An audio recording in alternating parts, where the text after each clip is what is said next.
Om Sairam, Chapter 12. Now let us see in this chapter how devotees were received and treated by Baba. Saint's mission.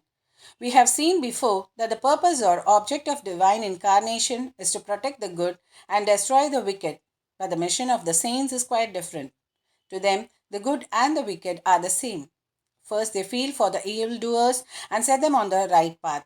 They are like the Agasti to destroy the Bhavasagar, that is the ocean of worldly existence, or like the sun to the darkness of ignorance.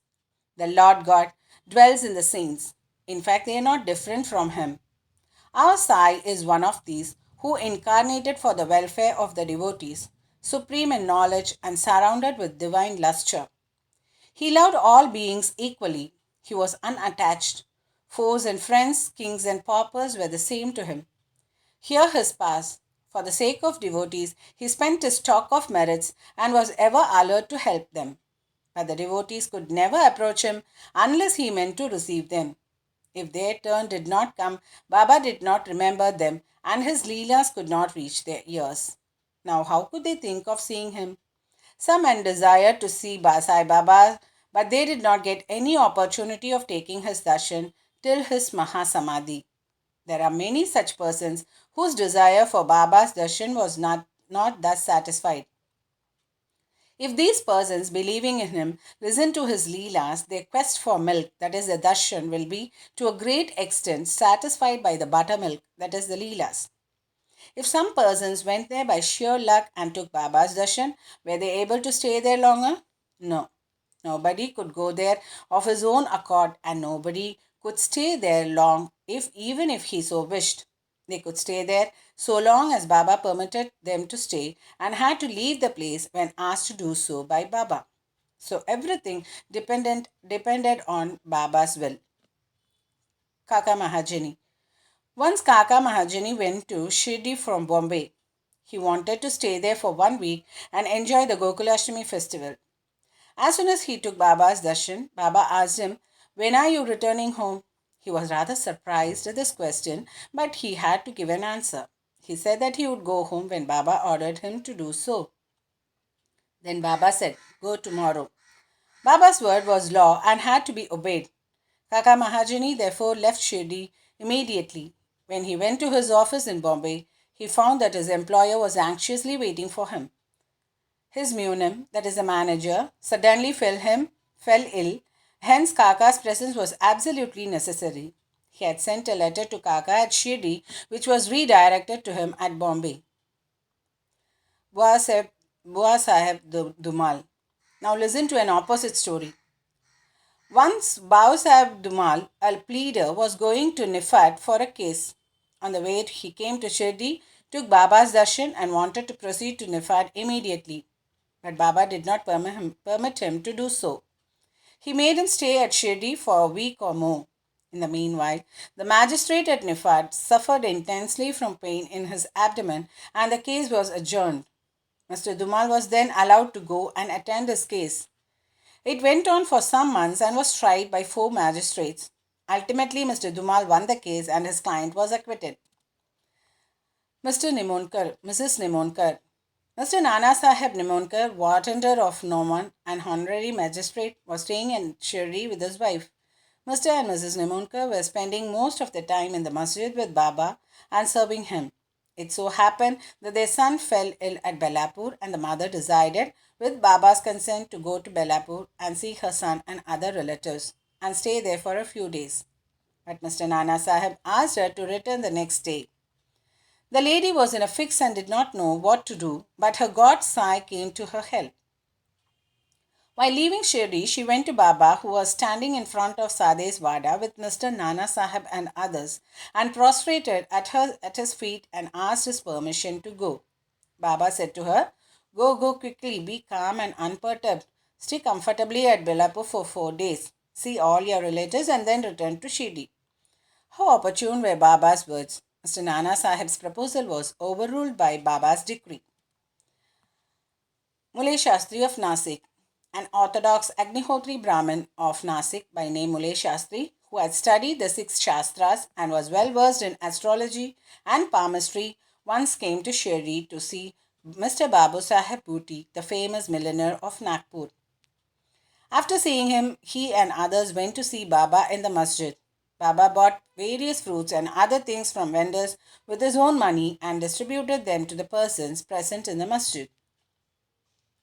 Baba used to press the mango on all sides so skillfully that when any person received it from Baba and sucked it, he got all the pulp at once in his mouth and could throw away the stone and the skin forthwith. Plantains were peeled off by Baba and the kernel was distributed to the devotees while the skins were retained by Baba for himself. Mulay Shastri, as a palmist, wanted to examine Baba's hand or palm and requested him to extend the same. Baba ignored his request and gave 4 plantains to him. Then they all returned to Vada and Mulay Shastri bathed, wore sacred clothes, and started his routine duties, namely Agnihotra, etc. Then Baba, as usual, started for Lendi and said, "Take some jeru, that is a red miry substance, to dye clothes in saffron color. We shall today dun saffron colored cloth." None understood that what Baba meant. Then, after some time, when Baba returned and preparations for the noon arati were being made, Babu Sahib Jog asked Mulay Shastri whether he would accompany him for the arati. He replied that he would see Baba in the afternoon. Very soon, Baba sat on his seat, was worshipped by the devotees, and arati commenced. Then Baba said, "Get some dakshina from the new, that is Nasik Brahmin." Bhuti himself went to get the dakshina, and when he gave Baba's message to Mulay Shastri, he was sorely perplexed. He thought in his mind thus, "I am a pure Agnihotri Brahmin. Why should I pay dakshina? Baba may be a great saint. I am not his dependent. But as a great saint like Saibaba was asking for dakshina through a millionaire like Booty, he could not refuse. So, leaving his routine unfinished, he forthwith started with Booty to the masjid. Thinking himself holy and sacred and the masjid otherwise, he remained at a distance and after joining his palms threw flowers at Baba. Then lo, all of a sudden, he saw no Baba on the seat, but saw his late Guru Golab Swami there. He was wonderstruck. Could this be a dream? No, it was not, as he was wide awake. But though awake, how could his late Guru Golab be there? He was speechless for some time. He pinched himself and thought again, but could not reconcile the fact of his late Guru Golab being in the masjid. Ultimately, leaving off all doubt, he went up, fell at his Guru's feet, and then getting up, stood there with folded hands. Other people sang Baba's arati, while Mulay Shastri chanted loudly his Guru's name. Then, casting off all the pride of caste and ideas about sacredness, he fell flat at his Guru's feet and closed his eyes. When he got up and opened his eyes, he saw Baba asking for dakshina. Seeing Baba's blissful form and his inconceivable power, Mulay Shastri forgot himself. He was extremely pleased. His eyes were full of tears of joy.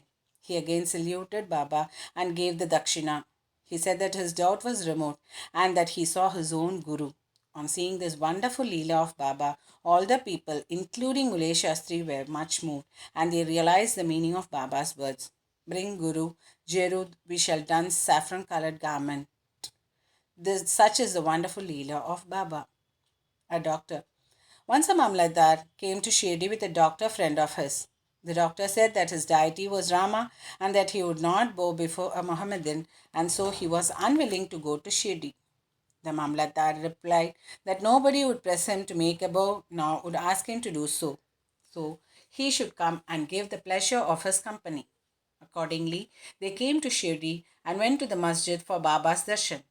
All were wonderstruck to see the doctor going ahead and saluting Baba. They asked him how he forgot his resolve and bowed before a Mussalman. Then the doctor replied that he saw his beloved deity Rama on the seat and he therefore prostrated himself before him.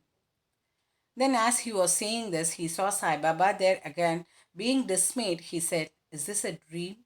How could he be a Mohammedan? He is a great yoga sampanna that is full of yoga avatar." Next day, he made a vow and began to fast.